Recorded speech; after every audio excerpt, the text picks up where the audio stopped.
IMSA fans, we're here at Michelin Raceway Road Atlanta. We have the Kyle Kirkwood here, part of the mighty Vasser Sullivan racing team, reigning champions in the GT category. Also someone who is mighty fine, as we learned at Sebring, in explaining the crucial aspects of a corner. So we thought, here we are at the season finale, Motul Petit Le Mans. Who better to have us tell us about turn 10, 10A, this whole complex here, Kyle, where you come firing down this impossibly long straight in your Vasser Sullivan Lexus RCF GT3, huge head of steam, 170, 80, I don't know, a million miles an hour. And then you get to this big braking zone, have to stop, transition, snake through corners. Tell us what you're doing here coming into the braking zone. Well, I mean, first of all, it all starts with coming out of 7, right? You're coming out of 7, you got a very long straight here. And at the point about, was it 500 yards that way, you actually can't see over the hill.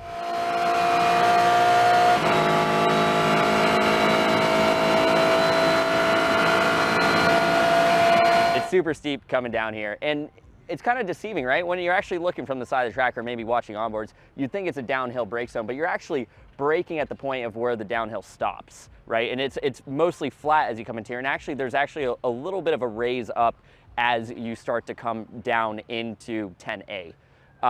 For me, it's a pretty straightforward brake zone. It's no tricks to it. You're kind of on line, you're braking. There's actually lines on the track that give you a very, very good reference of where to start the brake zone. And then you're just carrying as much pressure as the car is going to allow you to do, right?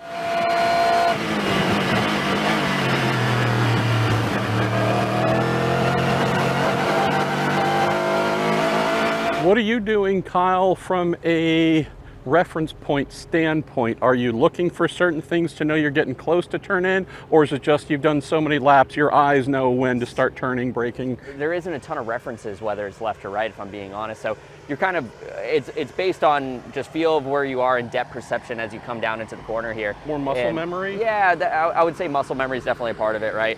And you're just carrying brake all the way to the center of 10A here, and you're just slowing down the car as efficiently as possible through the end of the brake zone here, because what you really want to do is just stop this corner up and then sacrifice a little bit of your roll speed at this point to now set up for 10B. And you see all the tire marks on the paint here on the left, but also whether you look a little bit to the right or even behind us a little bit, you can see some changes in pavement, right? You see, obviously, they've redone a little bit. Are you feeling that through the steering wheel? Are you feeling grip changes here? You feel it grip up. You feel it grip up, especially when you get to the center, and that changes throughout the race. But what specifically changes more so than anything is that dip on the inside of that curb. You'll find yourself using a ton of this curb the entire race, and a lot of cars can actually get their 2 tires inside of it, but then there comes a point that they can't anymore.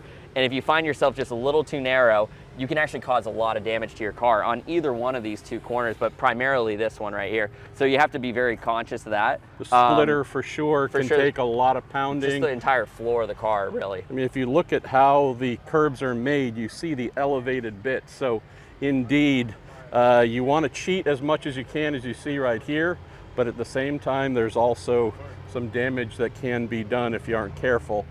With the height of some of them on the inside. So that's correct. Balancing the aggression versus, oh, did I just hurt us for the next many hours of this race? You're always weighing that. Yeah, I mean, you're always inches away from dropping a tire into there. And of course, not every time is it going to do damage. So later in the race, you got to do it how many laps to make sure that you don't actually keep doing that to cause more and more damage to your car.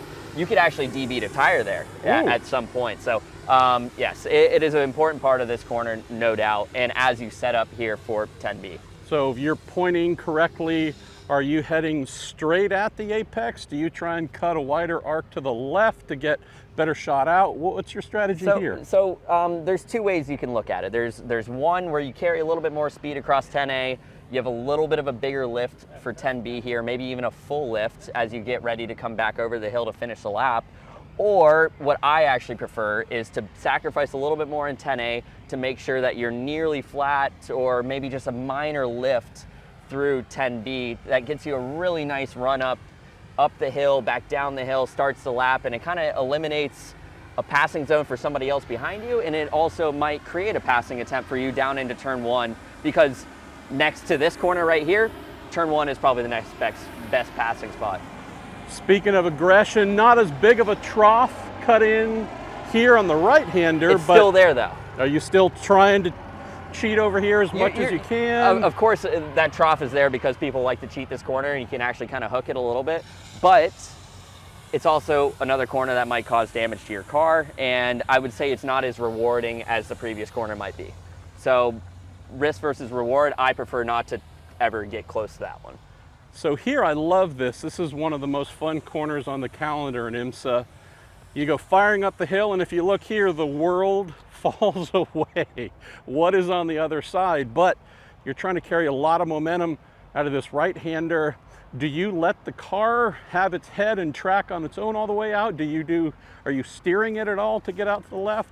What do you control? So, I mean, you're at the limit of the tire at this point in the corner, right? So you're trying to apply as much throttle as the car will allow you to do it. Usually by this point, you're about full throttle. You're using a lot of this curb, and then once you get off of this curb, or when you're really kind of maximum on the curb and you're kind of feeding back off the curb, you're just lining up that sign that's at the top of the bridge right there, or the bottom of the bridge, I should say.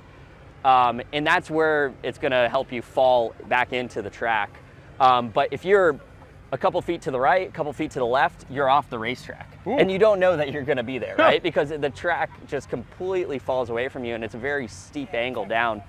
As I'm sure you know, and many of the fans know, they've actually altered this corner because of how steep this corner was in the past, Yeah. right? So just to slow things down, they did that. And now for us, it comes into play because this is usually where a restart happens. This is where the starts happen. Yep.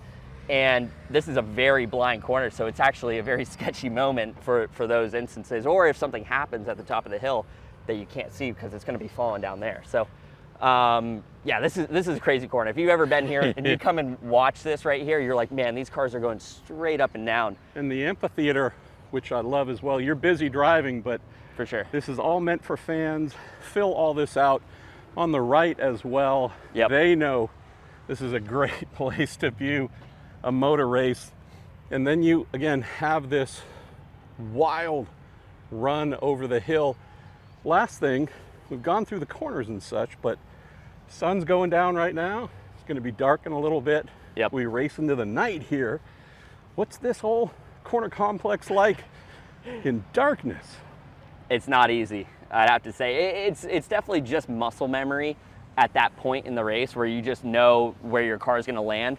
But the first few times driving over, even when you come back here, it feels a little bit uneasy. But yes, in the dark, you have no idea where you're going. You're just referencing certain things as you're coming over the hill right here, and you just know where you're going to end up about 400 yards down that hill right there. So it's really a guessing game. It's a theory guessing game, I guess you could say. But yeah, it gets tougher in the night. We have great drivers here in IMSA. And what do great drivers love? Challenges like Kyle Kirkwood here and so many other fine people. That's but true. Thank you for giving us an education on one of the coolest complexes at any track IMSA goes to. Hope folks will be tuning in here. Motul Petit Le Mans. Saturday starts at 12:10, runs till 10:10 at night. Daytime, nighttime. It's going to be a blast. Thanks, Kyle. Thank you.